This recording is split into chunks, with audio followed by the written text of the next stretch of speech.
You know, Courier, while I can't say that you have never been responsible for helping out the Mojave, you also created or influenced the vast majority of major threats in the first place. The tunnelers only came to the Strip because you fucked the Divide. The same goes for Yes Man and his army. The Robo-Scorpions, the Boomers, and Tabitha at Black Mountain were all your creations. You caused a nuclear winter in California and Colorado. You allowed the sentient plants in Vault 22 to live.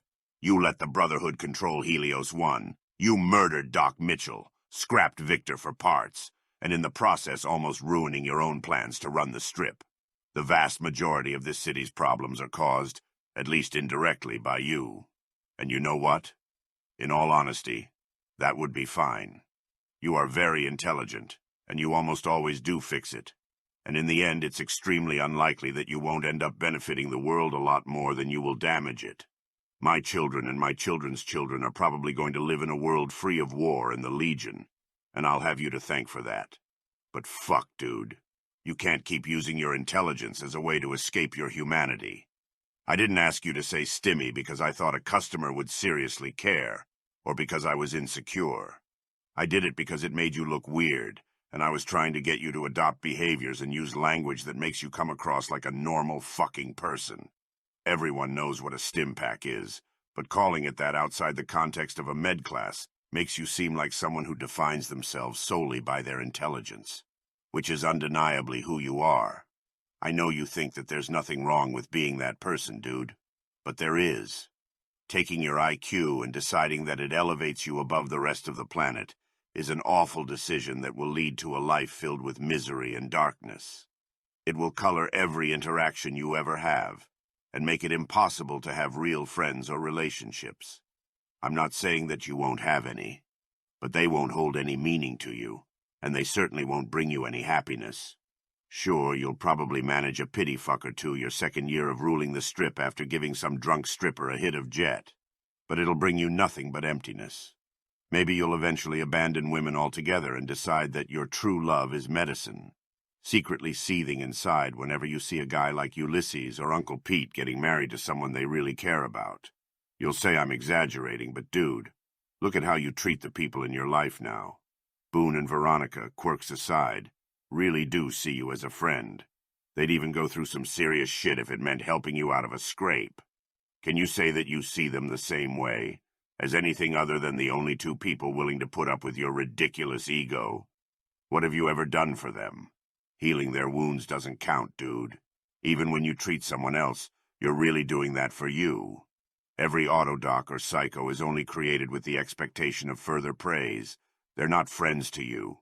They're worshippers, and I would know a thing or two about that. And your parents. Good Lord, the way you treat them. You think I've got folks that care about me the way your mom and dad do, working in a shithole like this? I wish.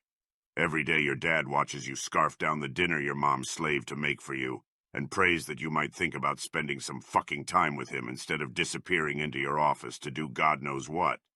They watch you toy with unethical abominations in the name of medicine that they can't wrap their minds around on a daily basis, and you laugh at them for worrying about you. Have you ever played catch with your dad, Courier? Ever asked him how his day at work was? You don't have a clue what I'd do for a dad like yours in my life. What about your mom? Why not invent something that'll make her life easier instead of gallivanting around the wasteland to play with fucking Mirelurks? We both know the reason. She would thank you for it. She'd be happy to imagine a version of you that thought for an instant about the needs of another person. But she wouldn't call you the greatest thing in the universe for it like your friends do. And in the Courier's world, whoever doesn't do that might as well not exist. Ignore me if you want. Keep going the way you're going, and I'll see you in 30 years, toying with interplanetary probes from your office, as if they could substitute for a lifetime's worth of human love and interaction. You've always mocked Calamitous for his inability to finish what he started, but the man had a wife and a daughter that tolerated him enough to want to stay in his life through everything. And at the rate you're going, I'd be amazed if you could manage the same with Edie. The rest of the Strip, Courier, they'll never be able to do what you do. They'll never be able to invent rockets or conquer the Legion or add 3 caps together. But they will find genuine friendship and love, and they will call them stimmies. And despite everything you accomplish, you'll only be remembered as nothing more than the man who wouldn't. Who couldn't, perhaps. Get out, dude. Cope, seethe, get fucked. You're fired. Big fuck off from McDagoth's.